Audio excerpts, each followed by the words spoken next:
दोस्तों, सरहद पर तनाव हो या देश के भीतर कोई आपदा, सबसे पहले अगर कोई देवदूत बनकर पहुंचता है तो वो है हमारी वायुसेना का ट्रांसपोर्ट बेड़ा। लेकिन आज खबर किसी राहत सामग्री की नहीं, बल्कि एक ऐसे बड़े और कड़े फैसले की है जो हिमालय की ऊंचाइयों पर भारत की ताकत को कई गुना बढ़ाने वाला है। सालों से जिस एक फाइल पर धूल जम रही थी, जिस फैसले का इंतजार हमारे जांबाज सैनिक कर रहे थे, आखिर वायुसेना ने उस पर अपनी अंतिम मुहर लगाने की तैयारी कर ली है। बात हो रही है 66 नए मीडियम ट्रांसपोर्ट एयरक्राफ्ट की। ये सिर्फ एक विमान खरीदने की खबर नहीं है, बल्कि ये चीन के माथे पर पसीने की बूंदें लाने वाली खबर है।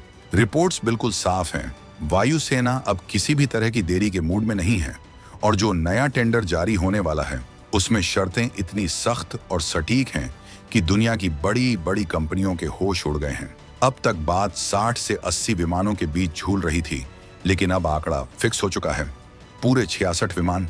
और सबसे बड़ी बात, इस विमान को चुनने के पीछे वायुसेना ने एक ऐसी शर्त रख दी है जिसने इस पूरी रेस को एकदम रोमांचक बना दिया है।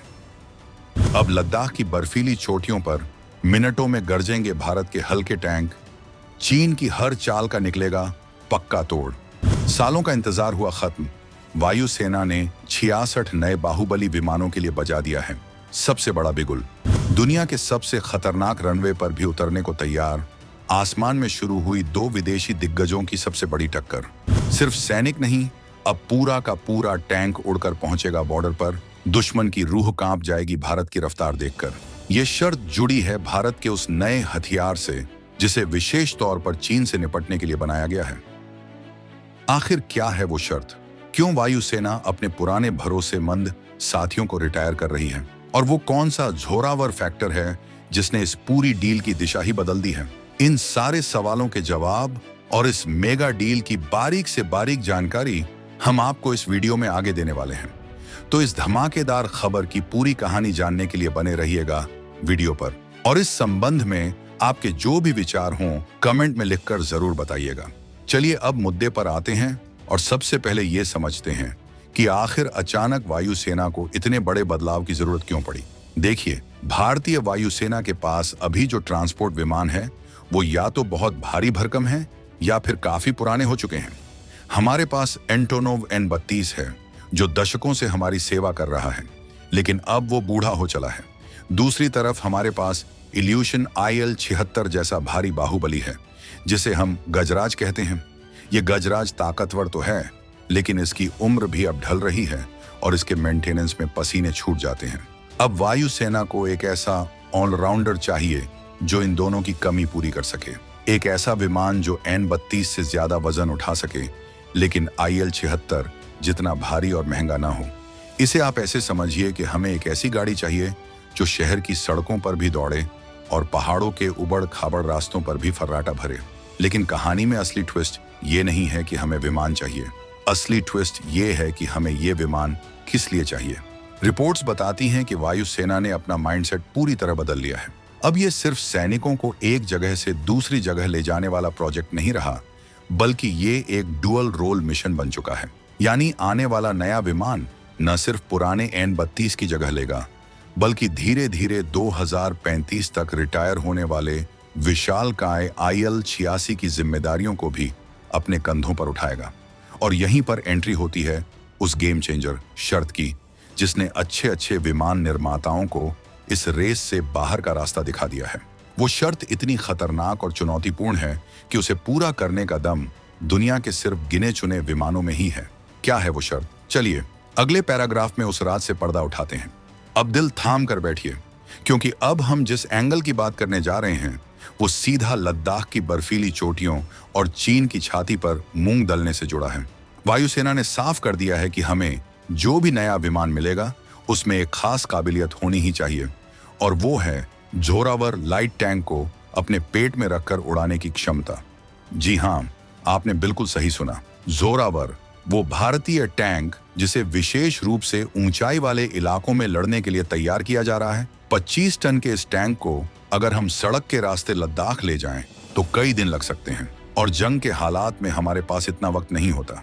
दुश्मन अपनी सीमा पर इंफ्रास्ट्रक्चर मजबूत कर चुका है, वो तेजी से आगे बढ़ सकता है। ऐसे में हमें एक ऐसा उड़ने वाला ट्रक चाहिए जो दिल्ली या चंडीगढ़ से झोरावर टैंक को अपने अंदर भरे और सीधा लद्दाख के उन छोटे और कच्चे रनवे पर उतार दे जहां बड़े विमान उतरने का सपना भी नहीं देख सकते। ये शर्त ही इस पूरे प्रोजेक्ट MTA की जान है। सोचिए उस मंजर को, आसमान से भारत का विमान उतरता है, उसका रैंप खुलता है और उसमें से आग उगलता हुआ टैंक बाहर निकलता है सीधा युद्ध के मैदान में। ये नजारा दुश्मन के हौसले पस्त करने के लिए काफी है। इसी टैंक ले जाने वाली शर्त ने इस मुकाबले को बेहद सख्त और कांटे का बना दिया है। जो विमान इस 25 से 30 टन के वजन को लेकर हिमालय की पतली हवा में टेक ऑफ और लैंडिंग नहीं कर पाएगा, वो इस डील से अपने आप बाहर हो जाएगा। वायुसेना को अब सिर्फ ट्रांसपोर्टर नहीं बल्कि वॉर फाइटर सपोर्ट चाहिए। अब आपके दिमाग में एक सवाल जरूर खटक रहा होगा कि भाई, हमारे पास तो पहले से ही नए C295 विमान आ रहे हैं और वो ताकतवर C130J सुपर हरक्यूलिस भी तो है, जिसका इस्तेमाल हम सर्जिकल स्ट्राइक जैसे मिशन में करते हैं। तो फिर ये नए 66 विमान क्यों? क्या ये पैसों की बर्बादी नहीं है? जवाब है बिल्कुल नहीं, और इसका कारण बहुत तकनीकी और सामरिक है। देखिए, C295 एक बेहतरीन विमान है जिसे हम टाटा के साथ मिलकर भारत में ही बना रहे हैं, लेकिन उसकी क्षमता कम है। वो एवरो विमानों की जगह ले रहा है और छोटे मोटे कामों के लिए ठीक है, वो टैंक नहीं उठा सकता। अब बात करते हैं C130J की। ये दुनिया का सबसे बेहतरीन स्पेशल ऑपरेशन विमान है, इसमें कोई शक नहीं, लेकिन इसकी बॉडी थोड़ी संकरी, नैरो है। ये सैनिकों को गिराने और कमांडो ऑन ऑपरेशन के लिए तो बेस्ट है, लेकिन जब बात चौड़े और भारी जोरावर टैंक को अंदर घुसाने की आती है तो ये थोड़ा कमजोर पड़ जाता है। वायुसेना को अब स्पेशल फोर्स वाले विमान की नहीं बल्कि एक लॉजिस्टिक्स के घोड़े की जरूरत है जो लगातार बिना थके भारी सामान और टैंकों को बॉर्डर पर फेंकता रहे। C130J का काम अलग है और MTA का काम अलग होगा। ये नया विमान C295 हल्का और C17 बहुत भारी के बीच की उस बड़ी खाई को भरेगा जो अभी तक खाली पड़ी थी।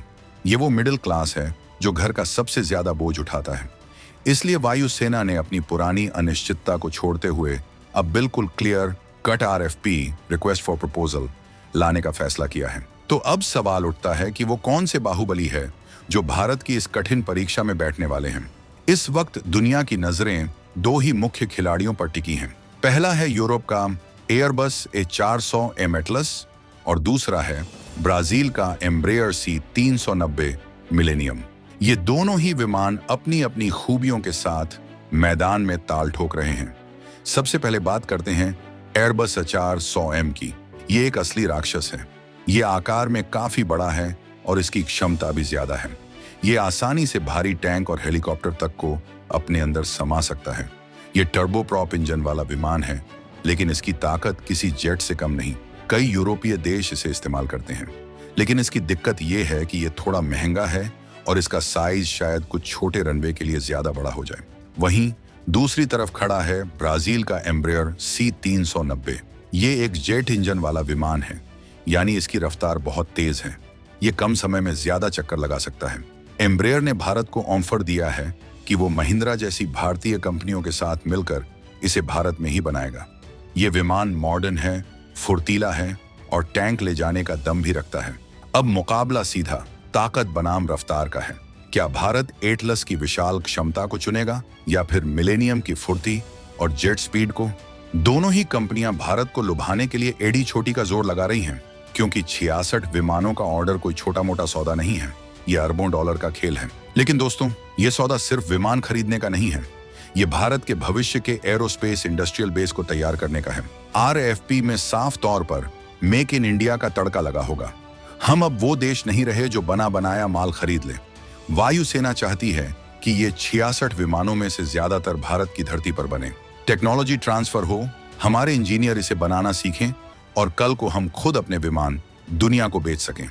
इस डील से भारत में रोजगार की बाढ़ आएगी और डिफेंस सेक्टर में प्राइवेट कंपनियों का कद बढ़ेगा। इसके अलावा एक और पहलू है रूस से दूरी। ध्यान दीजिए, हम जिन N-32 और IL-76 को बदल रहे हैं वो सब रूसी मूल के हैं। आज के जियोपॉलिटिकल हालात में जब रूस खुद युद्ध में फंसा है और स्पेयर पार्ट्स मिलने में दिक्कत हो रही है, भारत अपनी निर्भरता को डाइवर्सिफाई कर रहा है। हम अपनी सप्लाई चेन को ऐसा बनाना चाहते हैं कि कल को अगर युद्ध छिड़ जाए तो हमें किसी दूसरे देश के सामने हाथ न फैलाने पड़े। 2035 तक जब हमारे IL-76 रिटायर होंगे, तब तक ये नया MTA विमान पूरी तरह से ऑपरेशनल हो जाएगा और भारतीय वायुसेना की रीढ़ बन जाएगा। ये एक लॉन्ग टर्म स्ट्रैटेजी है। हम 2025 में बैठकर 2050 की सुरक्षा सुनिश्चित कर रहे हैं। ये दूरदर्शिता ही एक महाशक्ति की पहचान होती है। जरा सोचिए, लद्दाख की वो सर्द रातें, तापमान 0 से 40 डिग्री नीचे और हवा में ऑक्सीजन इतनी कम कि सांस लेना दूभर हो जाए। ऐसे में किसी विमान के इंजन का स्टार्ट होना और भारी वजन लेकर उड़ना कोई बच्चों का खेल नहीं है। दुनिया के अच्छे अच्छे इंजन यहाँ दम तोड़ देते हैं। दौलत बेग ओल्डी, DBO जैसे हमारे एयरबेस दुनिया के सबसे ऊंचे रनवे में गिने जाते हैं। वहां लैंडिंग करना पायलट के लिए मौत के मुंह में हाथ डालने जैसा होता है। जो भी कंपनी इस टेंडर को जीतेगी, उसे साबित करना होगा कि उसका विमान इन नर्क जैसे हालातों में भी स्वर्ग जैसा प्रदर्शन कर सकता है। उसे यह दिखाना होगा कि वो उबड़ खाबड़ मिट्टी और पत्थरों वाले रनवे, सेमी प्रिपेयर्ड रनवेज से भी उड़ान भर सकता है। क्योंकि जंग के वक्त जरूरी नहीं कि हमें हर जगह कंक्रीट का साफ सुथरा रनवे मिले।